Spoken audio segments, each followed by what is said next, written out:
Eco পার্কের।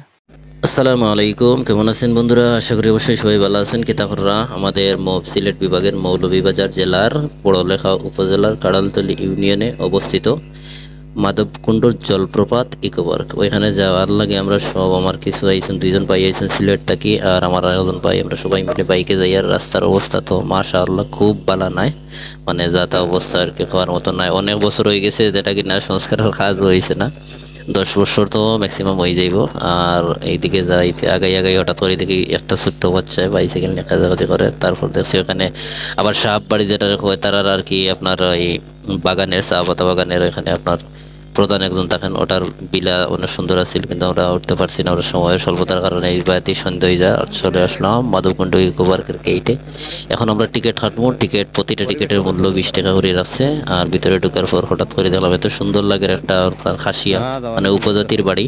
তারা বাড়িটা দেখে তারা আমরা দেখাইতে আসলাম বলে এইরকম এইরকম পানি, তারা এই খালে থেকে পানি নিয়ে নিয়ে তারা ব্যবহার করে পানিগুলা। অত হয়ে হয়ে সামনে আগাইলাম, আগে দেখি রাস্তার যা তা অবস্থা, রাস্তাগুলা ভাঙ্গি ভাঙ্গি যার গিয়া।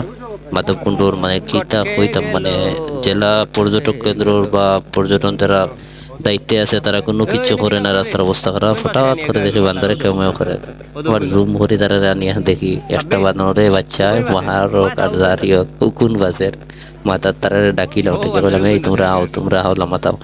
তার থেকে আর কি খাও যার, মানে যা তা অবস্থা। অনেক বানর আমরা ইয়ে থেকে আইছেন মাধবে। এখন দেখতে ভালো লাগে যে বানর দিয়ে আরো বেশি হয়, তারপরেও ভালো লাগবে। অনেকগুলো বানর আছে, আসলে দেখার মতো লাগছে তারারে।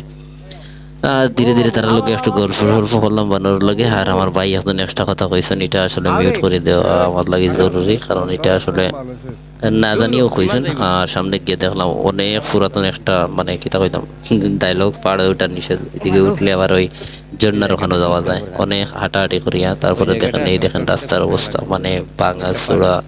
এটা ঠিক করার লাগি বা সংস্কারের লাগি কোনো উদ্যোগ নেয় না, বুঝছেন কি অবস্থা। এই গার্ডওয়ালিটা আছে প্রায় 5 ফুট উঁচা, 5 ফুটটা কি এত মুড়ে মানে ভাঙ্গি এত নিচে গেছে, 1 ফুটও রয়েছে না, জায়গা 6-7 ইঞ্চি রয়েছে।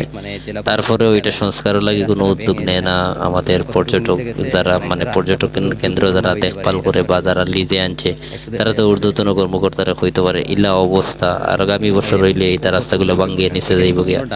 এটা চিন্তা ভাবনা না করলে একটা পর্যটন কেন্দ্রে যদি পরিবেশটা সুন্দর না রাখা হয় তাহলে মানুষ কি আর আইব? আগে মাধবকুণ্ড শুনলেই অনেক ভালো লাগতো। ধন্যবাদ।